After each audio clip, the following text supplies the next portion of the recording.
Chapter 2. The Marvelous Powder of Life. After considering the matter carefully, Tip decided that the best place to locate Jack would be at the bend in the road a little way from the house. So he started to carry his man there, but found him heavy and rather awkward to handle. After dragging the creature a short distance, Tip stood him on his feet, and by first bending the joints of one leg and then those of the other, at the same time pushing from behind, the boy managed to induce Jack to walk to the bend in the road. It was not accomplished without a few tumbles, and Tip really worked harder than he ever had in the field or the forest, but a love of mischief urged him on, and it pleased him to test the cleverness of his workmanship. "Jack's all right, and works fine," he said to himself, panting with the unusual exertion. But just then he discovered that the man's left arm had fallen off in the journey, so he went back to find it, and afterwards, by whittling a new and stouter pin for the shoulder joint, he repaired the injury so successfully that the arm was stronger than before. Tip also noticed that Jack's pumpkin head had twisted around until it faced his back, but this was easily remedied. When at last the man was set up, facing the turn in the path where old Mombi was to appear, he looked natural enough to be a fair imitation of a Gillikin farmer, and unnatural enough to startle anyone that came on him unawares. As it was yet too early in the day to expect the old woman to return home, Tip went down into the valley below the farmhouse and began to gather nuts from the trees that grew there.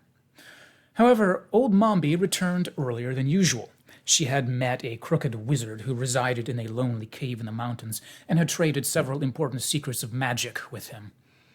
Having in this way secured 3 new recipes, 4 magical powders, and a selection of herbs of wonderful power and potency, she hobbled home as fast as she could in order to test her new sorceries. So intent was Mombi on the treasures she had gained that when she turned the bend in the road and caught a glimpse of the man, she merely nodded and said, "Good evening, sir." But a moment after, noting that the person did not move or reply, she cast a shrewd glance into his face and discovered his pumpkin head, elaborately carved by Tip's jackknife. "Heh!" ejaculated Mombi, giving a sort of grunt. "That rascally boy has been playing tricks again.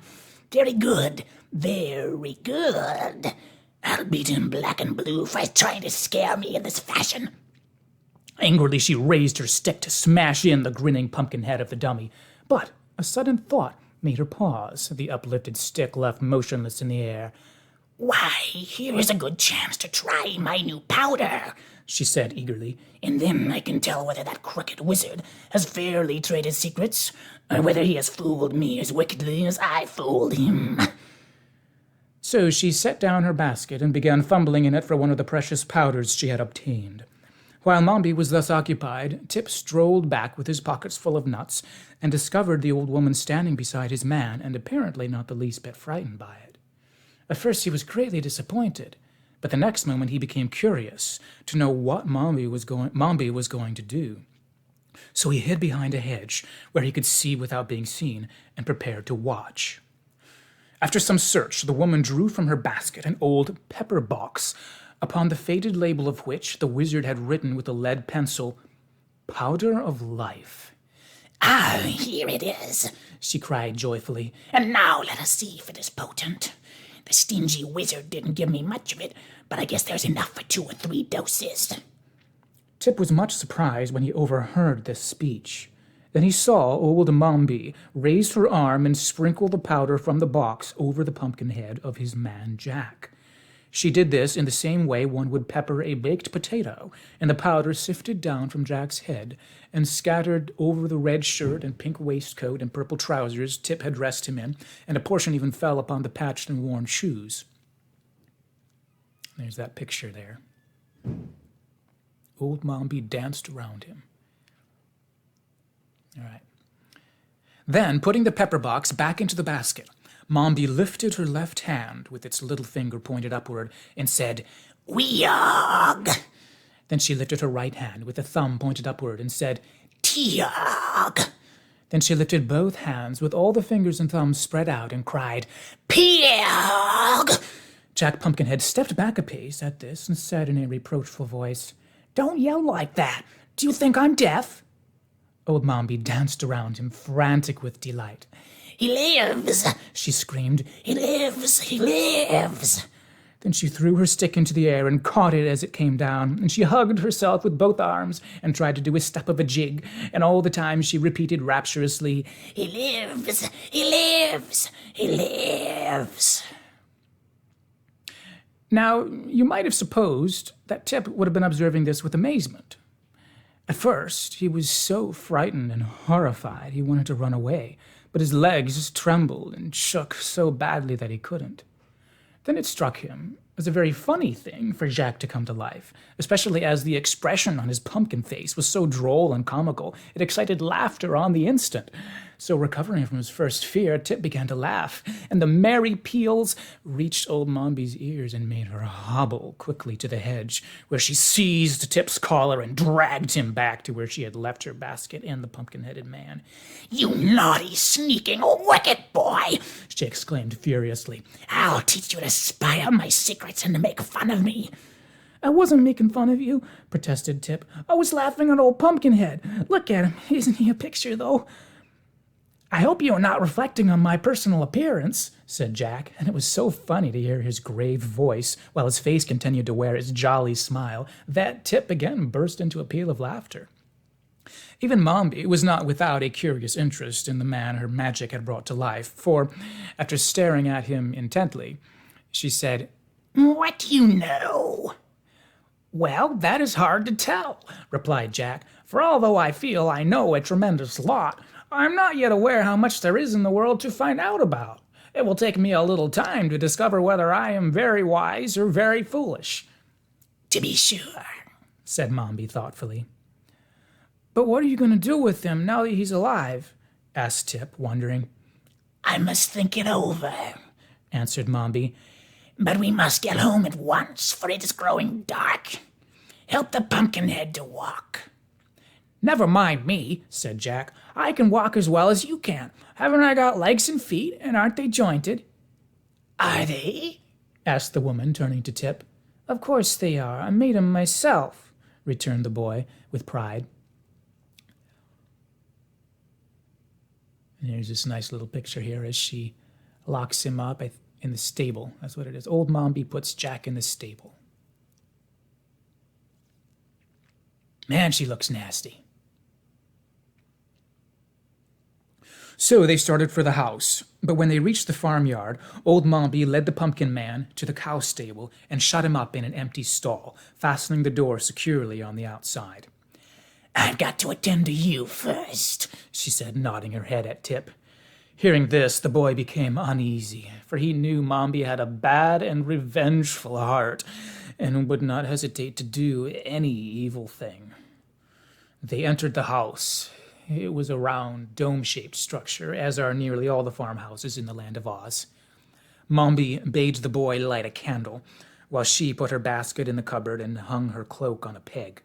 Tip obeyed quickly, for he was afraid of her. After the candle had been lighted, Mombi ordered him to build a fire in the hearth, and while Tip was thus engaged, the old woman ate her supper. When the flames began to crackle, the boy came to her and asked a share of the bread and cheese, but Mombi refused him. "I'm hungry," said Tip in a sulky tone. "You won't be hungry long," replied Mombi with a grim look. The boy didn't like this speech, for it sounded like a threat.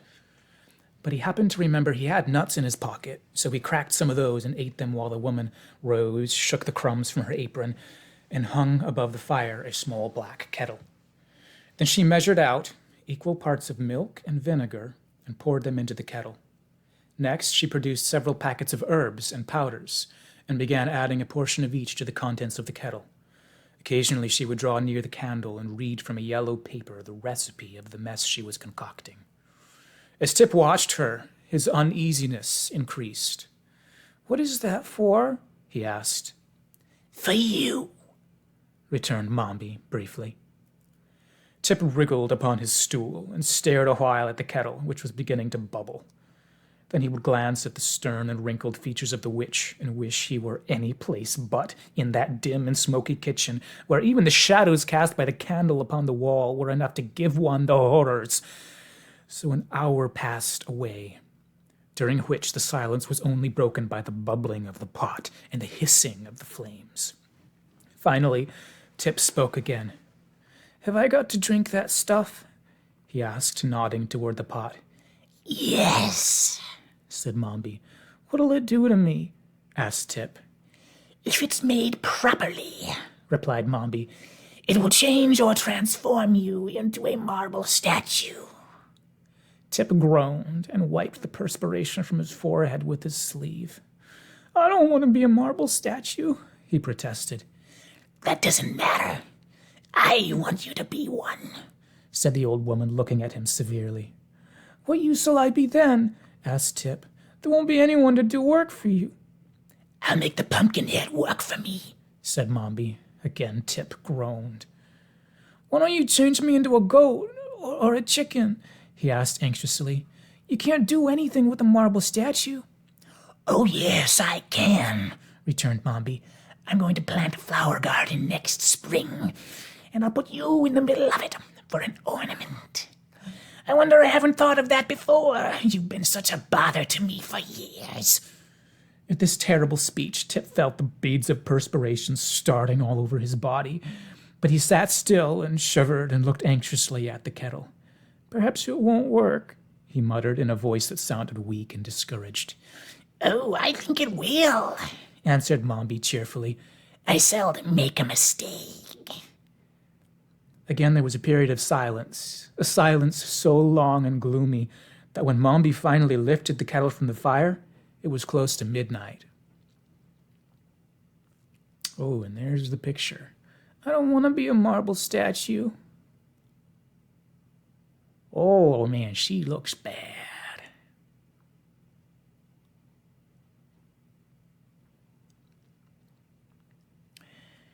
"You cannot drink it until it has become quite cold," announced the old witch, for in spite of the law she had acknowledged practicing witchcraft.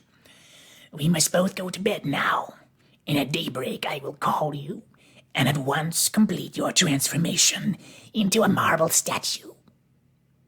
With this she hobbled into her room, bearing the steaming kettle with her, and Tip heard her close and lock the door. The boy did not go to bed, as he had been commanded to do, but instead still sat glaring at the embers of the dying fire.